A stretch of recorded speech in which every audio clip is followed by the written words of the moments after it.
আপনারা জানেন আমি ইন্টারমিডিয়েটে ফেল করেছি। আমি বাংলাদেশের কোনো বড় ইউনিভার্সিটিতে ভর্তি হতে পারি নাই। অনেক অপমান আমাকে কিন্তু বন্ধু-বান্ধব, আত্মীয়স্বজন আমাকেও বলেছে যে এই ছেলেকে দিয়ে কিছু হবে না। ৯টা ৫টা কাজ দিয়ে জীবনে কিছুই করা যাবে না। আপনাকে কাজ করতে হবে, যতক্ষণ জেগে থাকবেন ততক্ষণ। নিজের অবস্থান যদি পরিবর্তন করতে পারেন, সব জবাব দেয়া যাবে।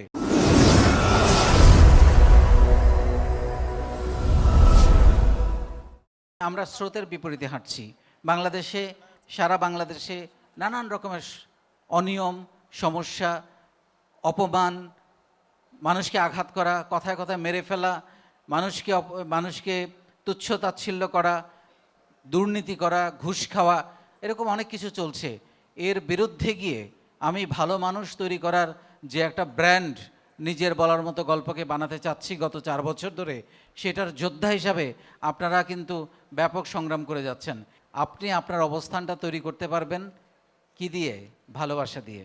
সো এই ভালোবাসাটা ধরে রাখবেন, সবসময় মনে রাখবেন যে আপনার জন্য যেটা আসে নাই সেটা অপেক্ষা করছে।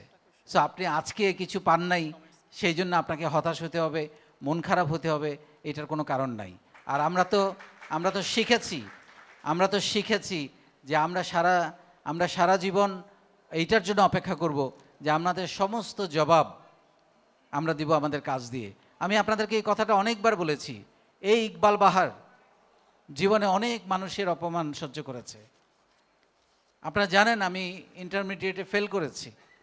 আমি বাংলাদেশের কোনো বড় ইউনিভার্সিটিতে ভর্তি হতে পারি নাই। অনেক অপমান আমাকে কিন্তু বন্ধু-বান্ধব, আত্মীয়স্বজন আমাকেও বলেছে যে এই ছেলেকে দিয়ে কিছু হবে না। কিন্তু আমি তো আসলে শুধু লেখাপড়া করতে চাই নাই, আমার স্বপ্ন অনেক বড় ছিল। আপনাদের একটা ছোট্ট কথা বলি, আমি যখন ইন্টারমিডিয়েটে পড়ি, মানে যে ইন্টারমিডিয়েটে আমি ফেল করেছি আমি বলতেছি, সেই ইন্টারমিডিয়েটে আমি যখন পড়ি তখন আমি আমার একটা ডায়েরিতে লিখেছিলাম যে আমি জীবনে একটা ফ্যাক্টরি করব, কোম্পানি করব, যেখানে অনেক মানুষ কাজ করবে। আমি কিন্তু কোম্পানি সম্পর্কে তখন কিছুই জানতাম না, কিন্তু এটা একটা স্বপ্ন ছিল। সো স্বপ্নের পিছনে ছুটতে হবে, স্বপ্নের পিছনে হাঁটতে হবে।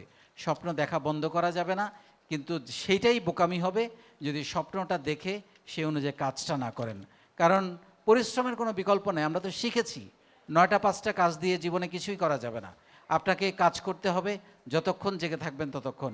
নিজের অবস্থান যদি পরিবর্তন করতে পারেন, সব জবাব দেয়া যাবে।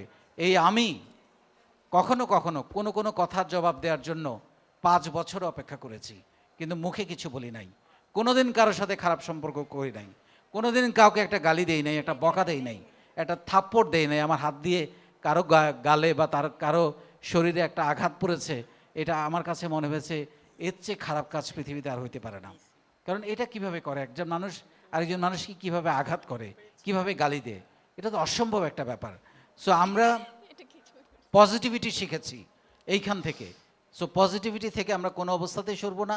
নেগেটিভিটি আমাদেরকে অনেক রকমভাবে টাচ করবে, সমাজ থেকে, পরিবার থেকে, আত্মীয়স্বজন থেকে, বন্ধুবান্ধব থেকে, সেগুলোকে সরিয়ে দিয়ে আমাদের ভেতরে যে ভালো মানসী সত্তা, সেটাকে উপরে রেখে আমরা এগিয়ে যাব ইনশাল্লাহ। আপনাদের সবাইকে অনেক অনেক ধন্যবাদ।